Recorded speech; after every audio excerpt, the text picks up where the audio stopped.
అమ్మ ఆశ దోశ అప్పడం వడ నేను ఇవ్వను పోండి సార్ అని చెప్పి పరిగెత్తుకుంటా బయటికి వెళ్ళబోతుంది. ఏంటి ఇవ్వవా? నువ్వు ఇస్తానని నేను తీసుకొచ్చానా ఏంటి? నువ్వు ఇచ్చినా ఇవ్వపోయినా నీ దగ్గర ఇప్పుడు నేను తీసుకుంటా అని చెప్పి రిషి అంటుంటాను. అసలు వసుధార దగ్గర రిషి ఏం తీసుకోవాలనుకుంటున్నాడు? వస్తారు ఎందుకు పరిగెత్తుతుంది? ఇప్పుడు ఫుల్గా ఈ వీడియో చూద్దాం.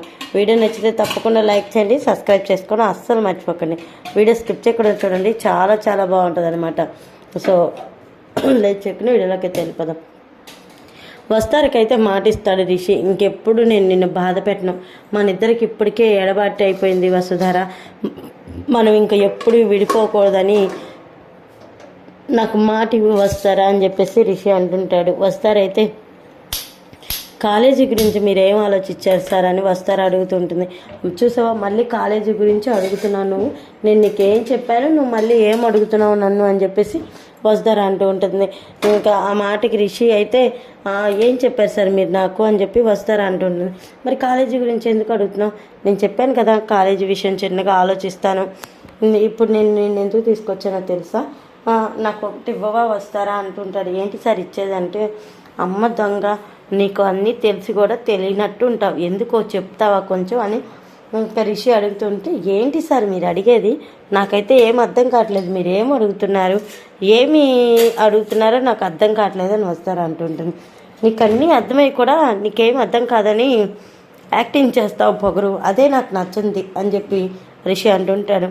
అయ్యో సార్ మీరు ఏం మాట్లాడుతున్నారు, నాకు నిజంగా అర్థం కావట్లేదు సార్ అని వస్తారు చెప్పడంతో, అవునా అని చెప్పి రిషి అయితే వస్తారు టవల్ని తన నడుంకేసి ఇంకా రిషికి వెళ్ళి లాక్కుంటాడు వస్తారని. ఇంకా ఇప్పుడు అర్థమైందా నేను నిన్ను ఏం అడుగుతున్నానో అనగానే వస్తారు వచ్చి వదలండి సార్ అంటూ ఉంటుంది. వదలటానిక నిన్ను ఇక్కడికి తీసుకొచ్చింది, బయట అన్నయ్య శైలేంద్ర అన్నయ్య పెద్దమ్మ చూస్తారు, మన మాటలు వింటారని చెప్పి నేను ఇక్కడికి తీసుకొచ్చాను నిన్ను అంటే, వింటే విన్ని మనం ఏం మాట్లాడుకుంటున్నాం సార్, కాలేజీ గురించే కదా అని వస్తారు అంటూ ఉంటుంది.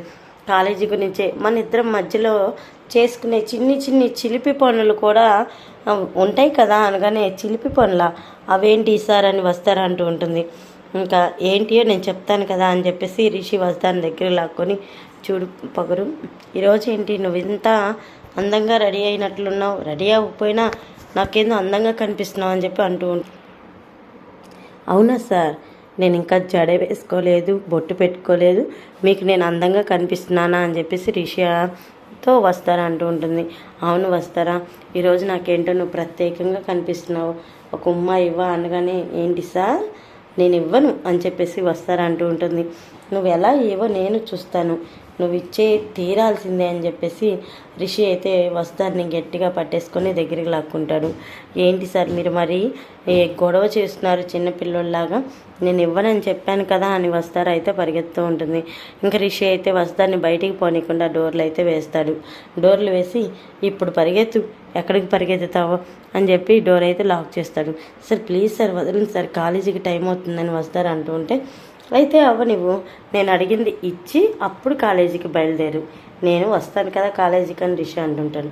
ఏంటి సార్ మీకు ఎలా చెప్పాలి నేను అని చెప్పి వస్తారు అంటుంటుంది. నువ్వు ఎలా చెప్పినా నాకు అర్థం కాదు, కానీ నాకు ఇవ్వాల్సిన ఉమ్మ ఇచ్చేసేయను. కానీ సరే సార్ మీరు కళ్ళు మూసుకోండి నేను ఇస్తానని వస్తారు అంటుంటే, ఏంటి నా భార్య దగ్గర నేను కళ్ళు మూసుకోవాలా, అసలు ఇది జరిగే పనేనా, నేను కళ్ళు మూసుకోను నువ్వు ఇవ్వాల్సిందే అనగానే, అట్లయితే నేను ఇవ్వను సార్ అని చెప్పి వస్తారు అయితే బొంగమూత పెట్టి అలుగుతుంది.